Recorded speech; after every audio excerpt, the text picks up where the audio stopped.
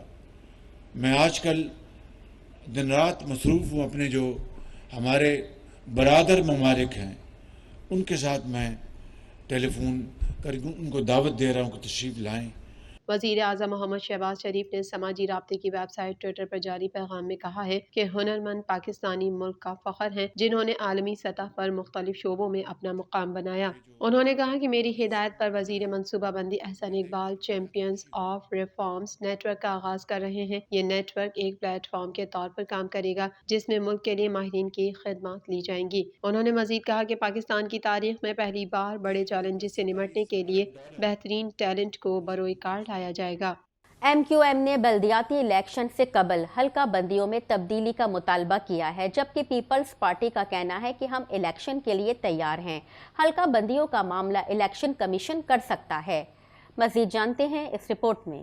بلدیاتی انتخابات کے لیے حلقہ بندیوں کے معاملے پر پیپلز پارٹی اور ایم کیو ایم میں جاری ڈیڈ لاک برقرار ہے. حکمران اتحاد کے درمیان دوسرے مشترکہ اجلاس کی تاریخ طے نہ ہو سکی.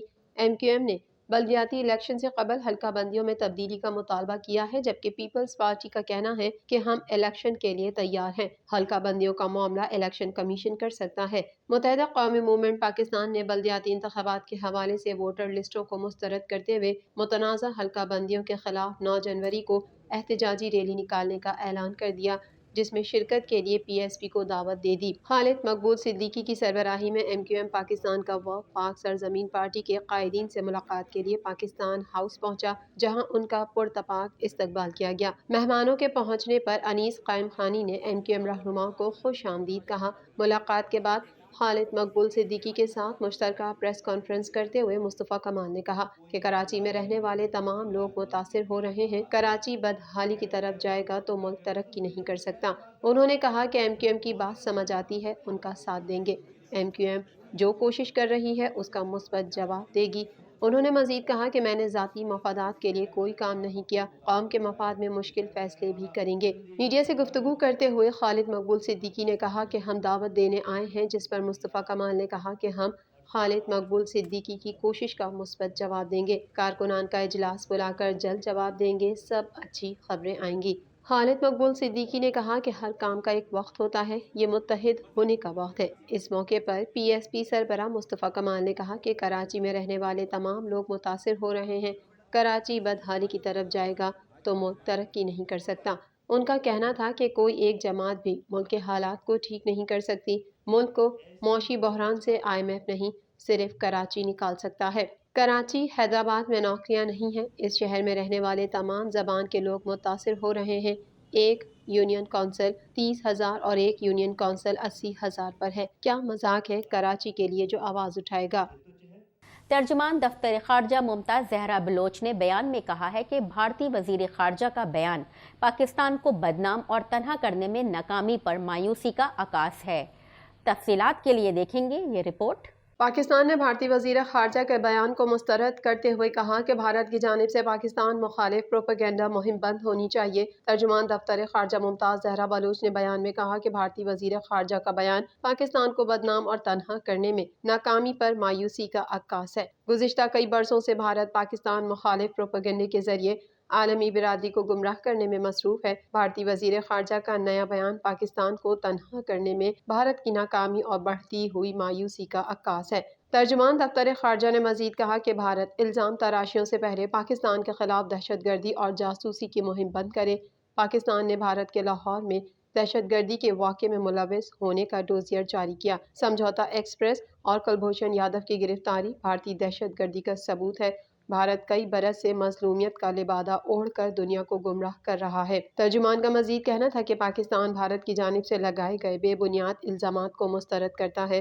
بھارت کا مسلسل پاکستان مخالفت بیانیہ پاکستان کی سرزمین پر بھارت کے دہشت گردی میں ملوث ہونے کو چھپا نہیں سکتا۔ دفتر خارجہ کی ترجمان نے کہا کہ دوسروں پر انگلی اٹھانے کے بجائے بھارت خود دہشت گردی، تخریب کاری اور پاکستان کے خلاف جاسوسی کا سلسلہ بند کرے۔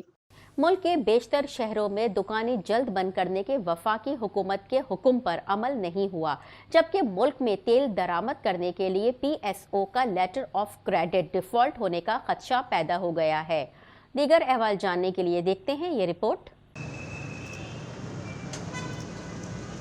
ملک کے بیشتر شہروں میں دکانیں جلد بند کرنے کے وفاقی حکومت کے حکم پر عمل نہیں ہوا، جبکہ ملک میں تیل درآمد کرنے کے لیے پی ایس او کا لیٹر آف کریڈٹ ڈیفالٹ ہونے کا خدشہ پیدا ہو گیا ہے۔ وفاقی دارالحکومت اسلام آباد میں دکانیں معمول کے مطابق کھلی رہیں۔ کراچی میں بھی وفاقی حکومت کے 8:30 بجے دکانیں بند کرنے کے اعلان پر عمل درآمد نہ ہو سکا۔ کراچی میں زینب مارکیٹ، بحری بازار، کوآپریٹو مارکیٹ اور طارق روڈ پر مقررہ وقت کے بعد بھی کاروبار جاری رہا۔ پولیس حکام کے مطابق دکانیں بند کرانے کے احکامات تاحال موصول نہیں ہوئے۔ تاجر رہنماؤں عتیق میر، جمیل پراچا، شرجیل گوپلانی نے کراچی میں پریس کانفرنس کی۔ شرجیل گوپلانی نے کہا کہ پورٹ پر کنٹینر پر ڈیمیجنگ کی مدد میں لاکھوں ڈالرز باہر جا رہے ہیں، مگر ہمیں ڈالرز نہیں دیے جا رہے بلکہ زبردستی امپورٹرز کے اکاؤنٹ سے پیسے نکالے جا رہے ہیں۔ ہماری دکانیں بند ہو گئیں تو بے روزگاری بڑھ جائے گی۔ اگر زبردستی فیصلہ تھوپا گیا تو نتائج اچھے نہیں ہوں گے۔ کراچی کے تاجر، پاکستان کے تاجر ملک کی خدمت کرتے ہیں، ملک کو ریونیو دیتے ہیں، ملک کا معیشت کا پہیہ چلاتے ہیں۔ ہم اس کو ظالمانہ اس روش کو مسترد کرتے ہیں، اور اگر زبردستی کی گئی تو اس کے بھیانک نتائج نکلیں گے۔ ہم حکومت پاکستان کو خبردار کر رہے ہیں کہ آپ اس وقت کام کرنے کے دنیا میں۔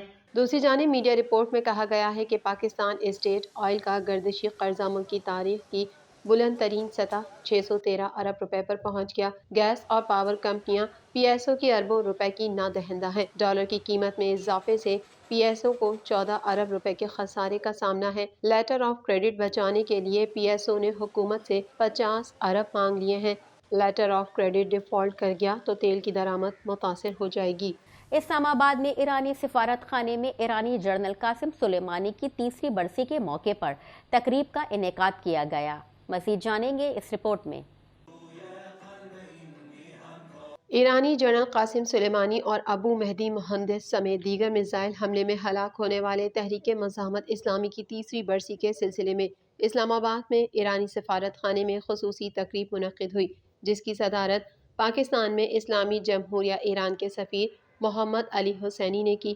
اس موقع پر قاسم سلیمانی کی زندگی کے مختلف پہلوؤں پر روشنی ڈالی اور شرکاء نے انہیں خراج عقیدت پیش کیا۔ کانفرنس کے مہمان خصوصی سفیر اسلامی جمہوریہ ایران نے اپنے خطاب میں قاسم سلیمانی کی خدمات کو زبردست خراج عقیدت پیش کیا۔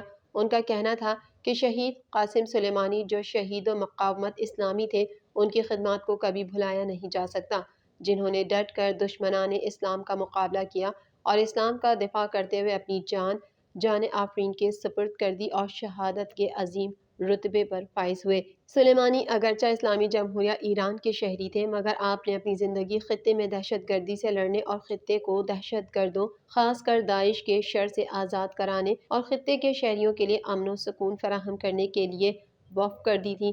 انہی خصوصیات کی بنیاد پر وہ ایرانی قوم اور خطے کے عوام کے ہیرو بن گئے۔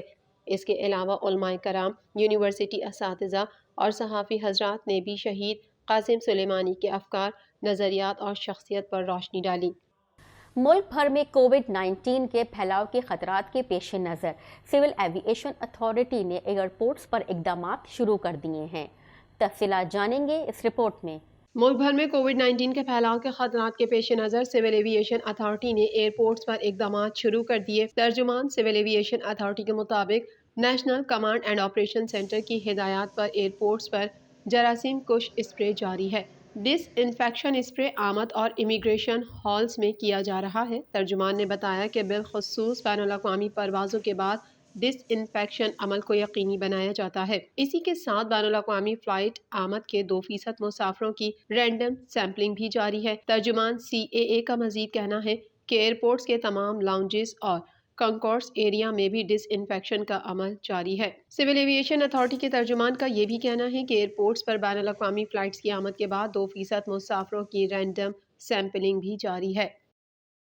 محکمہ موسمیات کی ارلی وارننگ سینٹر پیش گوئی کے مطابق اگلے 3 روز کے دوران شہر کراچی میں بلوچستان کی تیز ہوائیں چل سکتی ہیں۔ دیگر احوال جاننے کے لیے دیکھتے ہیں یہ رپورٹ۔ محکمہ موسمیات کی ارلی وارننگ سینٹر کی پیش گوئی کے مطابق اگلے 3 روز کے دوران شہر کراچی میں بلوچستان کی تیز ہوائیں چل سکتی ہیں۔ ہواؤں کی زیادہ سے زیادہ رفتار 20 سے 25 کلومیٹر کے درمیان ریکارڈ ہو سکتی ہے۔ اس دوران سمندر کی جنوب مغربی ہوائیں بند رہیں گی۔ کراچی شہر میں یخ بستہ شمال مشرقی ہواؤں کے سبب سردی کی شدت میں اضافہ متوقع ہے، جبکہ جمعرات کو پارہ مزید کم ہونے کی توقع ہے۔ محکمہ موسمیات کے مطابق 7 جنوری سے مغربی ہواؤں کا نیا سلسلہ بلوچستان میں داخل ہوگا۔ مغربی ہوائیں بلوچستان کے کچھ اضلاع میں بارش کا سبب بن سکتی ہیں۔ رپورٹ کے مطابق مغربی سسٹم کے پختونخوا منتقلی کے بعد کراچی میں سرد ہوائیں چلنے کا امکان ہے۔ سرد ہوائیں 10 جنوری کے بعد شہر میں داخل ہو سکتی ہیں۔ محکمہ موسمیات کے مطابق کراچی میں آئندہ ہفتے رات کا درجہ حرارت سنگل ڈیجٹ میں جا سکتا ہے۔ شہر میں کم سے کم درجہ حرارت 7 ڈگری تک جا سکتا ہے، تاہم بارش کا کوئی امکان نہیں۔ دوسری جانب ملک کے مختلف حصوں میں موسم خشک اور سرد رہنے کا امکان ہے۔ محکمہ موسمیات کے مطابق گلگت بلتستان، آزاد کشمیر، KPK اور بلوچستان کے بالائی علاقوں میں موسم شدید سرد رہنے کی توقع ہے، جبکہ اسلام آباد، لاہور، پشاور میں موسم خشک اور سرد رہے گا۔ پنجاب کے مختلف علاقوں میں شدید دھند اور حد نگاہ انتہائی کم ہو جانے کے بعد اہم شاہراہوں سمیت موٹر ویز کو مختلف مقامات سے بند کر دیا گیا۔ ترجمان نے شہریوں کو غیر ضروری سفر سے گریز کرنے کی اپیل کرتے ہوئے کہا کہ ڈرائیور حضرات تیز رفتاری سے پرہیز کریں اور اگلی گاڑی سے مناسب فاصلہ رکھیں۔ روڈ یوزرز معلومات اور مدد کے لیے ہیلپ لائن 130 سے رابطہ کریں۔ موٹر ویز پولیس کے مطابق لاہور ملتان موٹر وے فیز 4 سے رجانہ، جبکہ موٹر وے M4 پنڈی بھٹیاں سے عبدالحکیم تک شدید دھند کے باعث بند کر دی گئی ہیں۔ ترجمان موٹر ویز نے بتایا کہ لاہور سیالکوٹ موٹر وے M11، موٹر وے M2 اور موٹر وے M5 کو بھی شدید دھند کے باعث ٹریفک کے لیے بند کر دیا گیا ہے۔ گلوبل میمن ٹی وی کے نیوز بلیٹن سے فی الحال اتنا ہی۔ مزید خبروں اور اپ ڈیٹس کے لیے دیکھتے رہیے گلوبل میمن ٹی وی۔